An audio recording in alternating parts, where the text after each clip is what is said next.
A'udzubillahi minasyaitonirrajim. Bismillahirrahmanirrahim. Robbi a'udzubika min hamazati sayatin wa a'udzubika robbi ayahdurun. Robbi shrahli sodri wa yassirli amri wahlul 'uqdatam min lisani yafqahu qauli. Assalamualaikum warahmatullahi wabarakatuh. Salam sejahtera untuk kita semua. Rahayu, namaste, Om Swastiastu, Namo Buddhaya. Salam kebajikan dan sehat untuk kita semua. Kembali lagi di Tabula Rasa, kita sama-sama belajar, membuka pikiran, membuka hati, meniti ke dalam diri untuk masuk ke dalam kesadaran sejati. Kita sama-sama untuk selalu menjadi murid, kita sama-sama untuk menggali, dan kita sama-sama sadari bahwa sebanyak-banyak yang kita tahu, lebih banyak yang tidak tahu. Oleh karena itu, mari kita kosongkan gelas untuk sama-sama belajar. Sebelum kita mulai, seperti biasa kita hening sejenak, agar kita bisa hadir utuh di sini saat ini, agar pikiran tidak terlalu sibuk, maka mari kita membuka hati, hening, dimulai.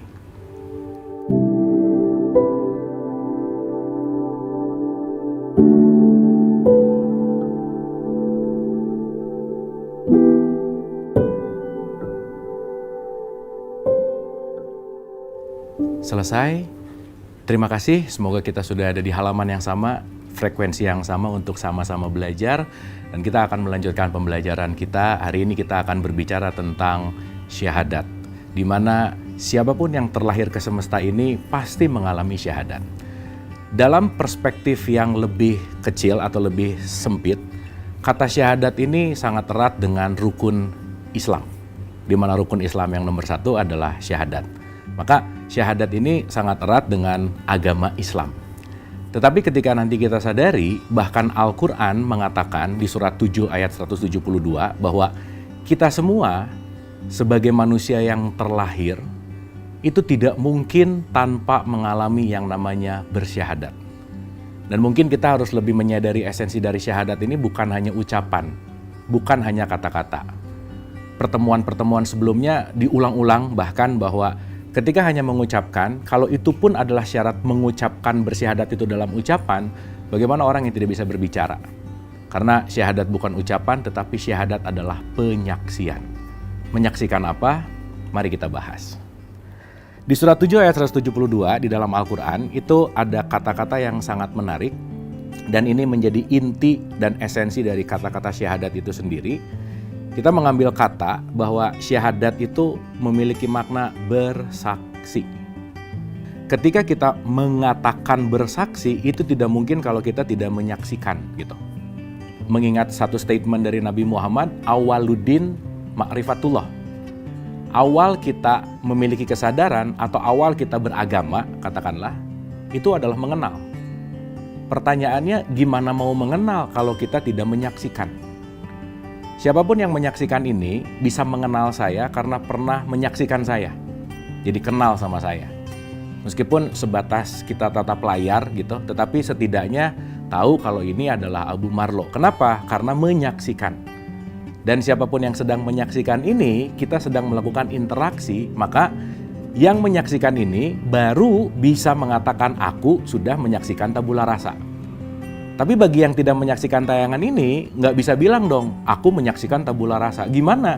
Gimana bisa berbicara masalah menyaksikan, padahal tidak menyaksikan? Oke, kita kembali ke bahasanya dulu gitu. Berbicara tentang syahadat, oke, bersyahadat itu artinya adalah bersaksi. Berarti ada penyaksian. Kita udah bahas di pertemuan sebelumnya, perwujudan Allah itu bukan wujud yang hanya dalam bentuk fisikal.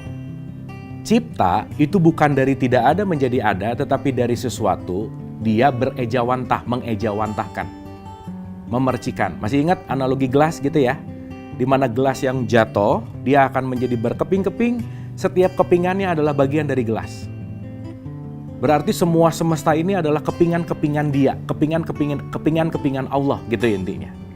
Di mana nanti kita mengerti bahwa kehadiran kita, manusia adalah ciptaan, manusia adalah pengejawantahan Allah yang terbaik. Kenapa? Karena kita punya visi dan misi. Jadi kalau diibaratkan, andai kata bahwa kehidupan ini adalah panggung sandiwara, Allah itu adalah sang sutradaranya, maka Allah memerlukan aktor dan aktris untuk memerankan peran di panggung sandiwara ini. Saya dan siapapun yang menyaksikan ini, kita semua adalah aktor aktrisnya sang sutradara agung untuk memerankan peran. Dan mungkin agak sedikit direnungkan, apakah kita sudah mulai memerankan peran kita? Dan nanti kita mulai sadar bahwa setiap kita adalah unik. Kita tuh nggak ada duanya. Kita tuh special edition. Kita tuh sangat unik dan nggak mungkin diperbandingkan. Bagaimana kita membandingkan dengan orang lain sementara keunikannya berbeda gitu.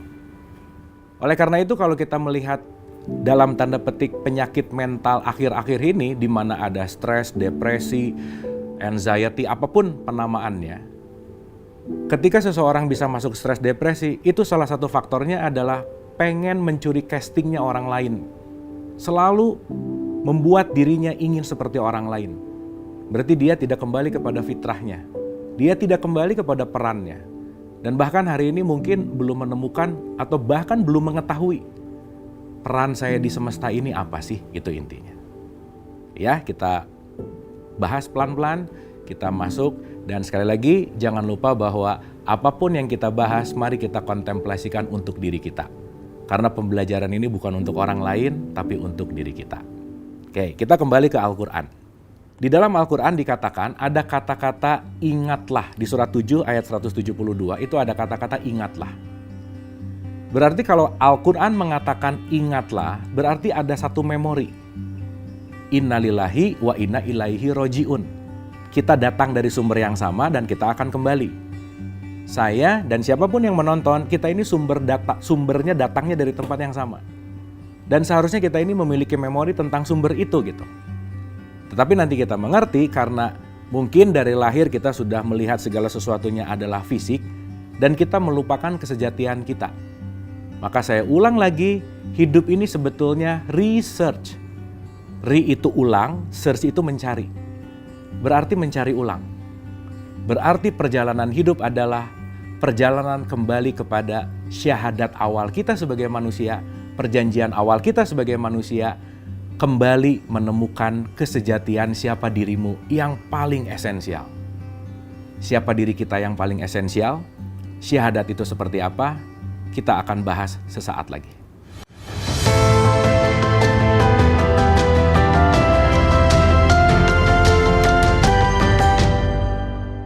Masih bersama saya Bu Marlo, kita lanjutkan pembelajaran. Mari kita menyelami syahadat kita sebagai manusia. Di surat 7 ayat 172 sekali lagi dikatakan ingatlah ketika kita diambil perjanjian di alam rahim ibu kita.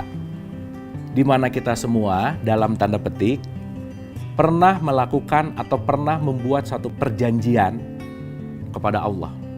Kalau kita berbicara tentang siapa diri kita karena kita datang dari sumber yang sama, artinya ketika kita berbicara tentang diri itu tidak lepas dengan konteks yang namanya adalah ruh, gitu intinya. Di awal-awal kita udah bahas, kita ini bukan manusia yang punya ruh, tetapi ruh yang lagi dikasih kemasan manusia. Saya ulang ya, dan ini mudah-mudahan gak ketukar lagi gitu. Kita adalah ruhani yang sedang diberikan kemasan manusia. Jadi ketika siapapun yang menyaksikan ini lagi bercermin, yang kita lihat di depan cermin itu hanyalah kemasannya. Tapi terkadang ketika terlalu melekat kepada kemasannya, maka kemasan ini yang akan jadi lebih penting daripada isinya. Karena kenapa? Boleh jadi kita melekat kepada kemasan, tetapi kita lupa kepada kesejatiannya.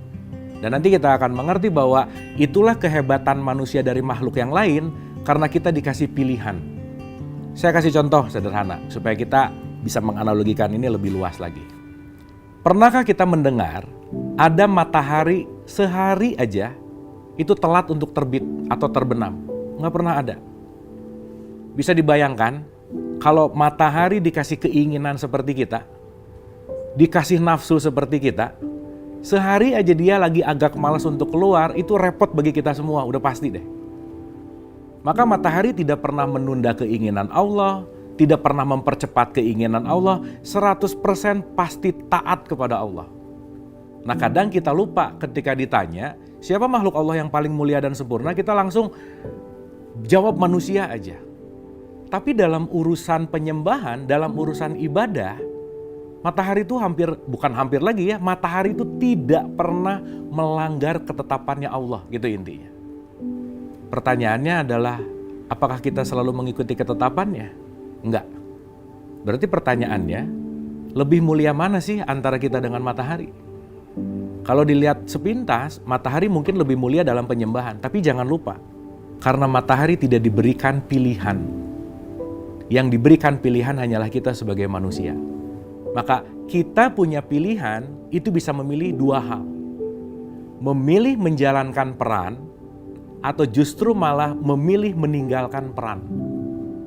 Dalam bahasa yang lebih sederhana, menjalankan peran yang seharusnya, disitulah konteks yang disebut dengan yang namanya ibadah. Disitulah konteks yang disebut dengan yang namanya penghambaan.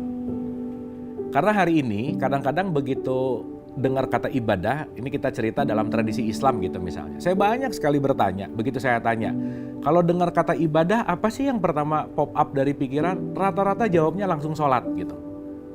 Pertanyaan, apakah orang yang sedang sholat pasti beribadah kepada Allah? Belum tentu. Maka di dalam iftitah itu dikatakan inna sholati wa nusuki. Inna sholati ibadahku, sholatku itu dipisahkan. Karena kesadaran ibadah ternyata bukan apa yang kita lakukan. Tapi sikap hati kita yang paling terpenting. Ketika kita melakukan, siapa yang menjadi fokus utamanya? Apakah nafsu kita? Apakah ego kita? Apakah ketika saya sholat, dan sholat saya ini hanya untuk dilihat orang lain bahwa saya adalah taat beragama, itu disebut sebagai ibadah? Enggak, saya rasa. Kenapa? Karena motifnya itu tidak pada perencanaan atau dalam konteks disebut bahasa sederhananya itu mencari ridho Allah gitu kira-kira. Tapi jangan-jangan yang dituhankan pada saat itu adalah egonya. Jangan-jangan yang dituhankan pada saat itu adalah kepentingannya. Maka kita sadari di mana ketika kita dihadirkan ke semesta raya ini, tidak ada satupun yang lepas dari yang namanya bersyahadat. Karena syahadat di sini adalah persaksian. Karena persaksian di sini adalah kontrak di mana kita sebagai hamba, Tuhan sebagai Allah, dan kita diberikan semua skenario hidup kita di dalam kontrak itu untuk menjalankan peran kita masing-masing. Sekarang kita kembali. Dalam konteks perjanjian ruhaniah kita, ini terjadi di alam rahim. Di mana di alam rahim kita diambil janji. Sekali lagi, kita semua adalah ejawantahnya yang diberikan peran, yang dikasih kemasan untuk melakukan pekerjaan termulia dalam kehidupan adalah merawat semesta ini. Jadi kita dikasih semesta untuk dirawat bersama, untuk menghadirkan kehidupan yang penuh kebermanfaatan, kehidupan yang penuh cinta kasih, dan pada dasarnya kembali kepada statement Al-Quran, rahmatan lil alamin, untuk menjadi rahmat bagi semesta alam. Nah, sekarang kita renungkan begini. Dalam konteks keruhanian kita, kelengkapan kita ini diberikan fisik yang disebut dengan yang namanya jasad, gitu kira-kira. Diulang-ulang, jasad meskipun tertampak seperti benda padat, tetapi jangan lupa ini adalah energi yang memadat juga gitu. Maka hidup ini adalah energi, kita adalah makhluk energi, itu intinya. Nah, dalam konteks pertemuan roh ini diberikan perjanjian di mana setiap orang mengalami syahadat di dalam hidupnya. Mengalami perjumpaan dengan Tuhannya, mengalami perjanjian dengan Tuhannya, maka syahadat, persaksian yang terjadi berkaitan dengan perjanjian hidup, gitu kira-kira. Ketika dalam konteks syahadat, penyaksian, kita bersaksi tidak ada Tuhan selain Allah. Dan penyaksian itu sekali lagi bukan hanya kata-kata, tetapi menjadi janji hidup. Bahwa apapun yang kita lakukan dalam kehidupan ini, semuanya hanya mau menyukseskan rencananya Allah. Bahasa sederhananya, primary target kita, objek utama kita, itu bukan keinginan kita, bukan mau-mau kita, bukan ekspektasi kita, tapi kembali kepada desain penciptaan kita karena kita masing-masing sudah diberikan skenarionya. Bahasa sederhananya, kita masing-masing punya kurikulum. Bagaimana kurikulum itu bisa dijalankan? Bagaimana kita mengenal kurikulum itu, kita akan bahas beberapa saat lagi.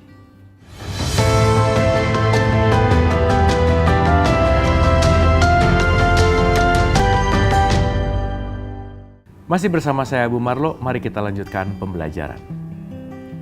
Mungkin kita bertanya atau kita sering mendengar kata-kata takdir, ukuran. Bahwa saya ditakdirkan menjadi A, menjadi B, menjadi C.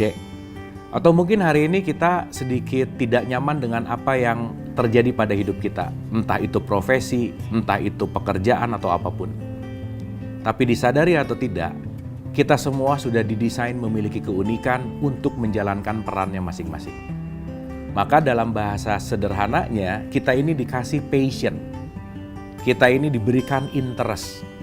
Banyak yang bertanya, apa sih atau bagaimana sih caranya mengetahui misi hidup?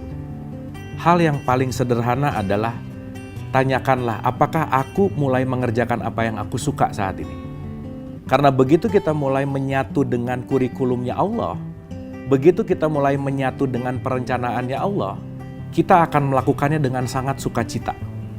Kita melakukannya bukan dengan keterpaksaan, kita melakukannya bukan karena A, B, atau C, dan seterusnya, tapi kita melakukannya berdasarkan benar-benar niat dari dalam dan semuanya akan membuat kita mengalir dalam tanda petik effortless atau di situ tidak penuh dengan paksaan. Nah, sekarang kita renungkan. Siapapun yang lahir ke semesta raya, kita ulang sedikit, supaya kita menyadari bahwa syahadat ini tidak hanya dalam bentuk konteks agama Islam, begitu. Tetapi syahadat ini adalah konteks kemanusiaan. Meskipun dalam tradisi Islam, ini esensi sekali, nomor satu adalah bersyahadat. Tetapi ada baiknya kita mulai menyelam ke kesadaran log 10.000, bahwa siapapun yang hadir ke sini tidak mungkin tidak bersyahadat. Artinya, siapapun yang lahir ke sini pasti diberikan kontrak kurikulum untuk menjalankan skenario-nya.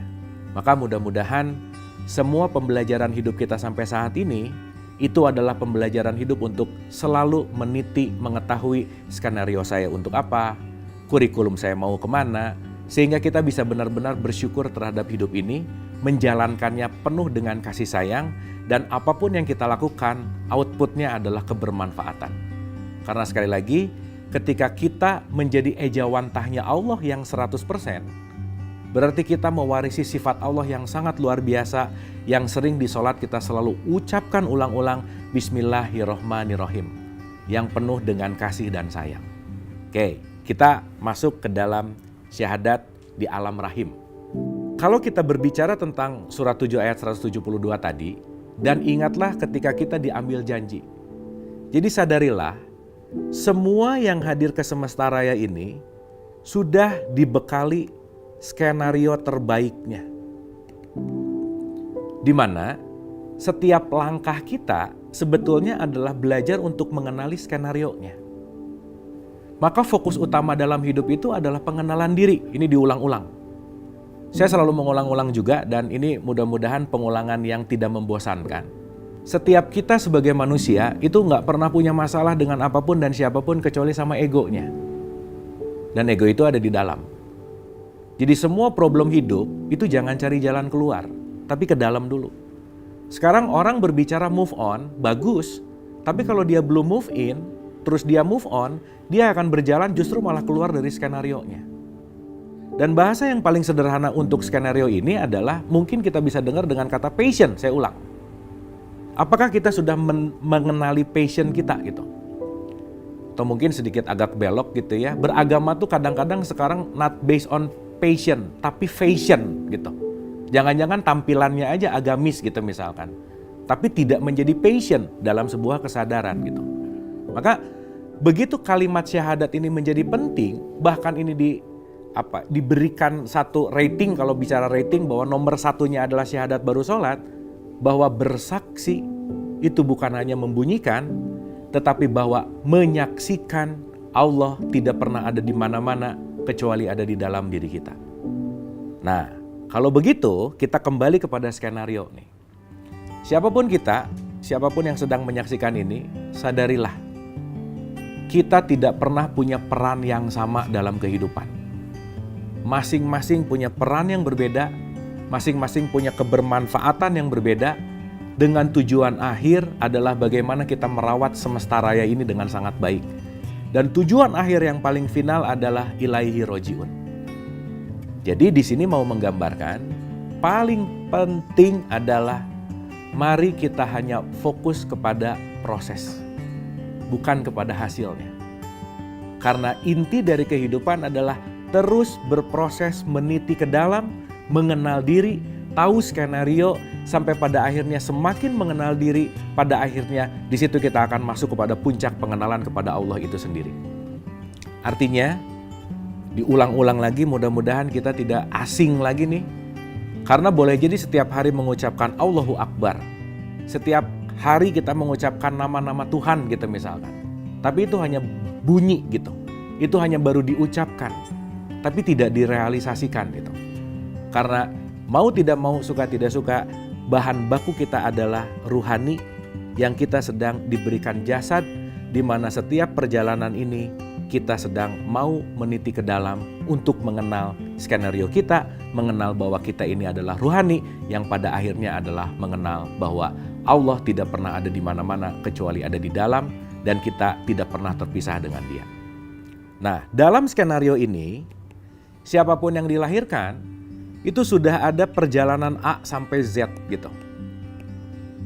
Oke ya, jadi setiap kita itu udah dikasih jalannya. Udah dikasih tracknya gitu. Maka pilihannya mau mengikuti track atau out of track. Nah itu semua adalah pilihan gitu. Meskipun gak mungkin bisa langsung on track gitu, gak bisa. Karena hidup ini adalah pembelajaran.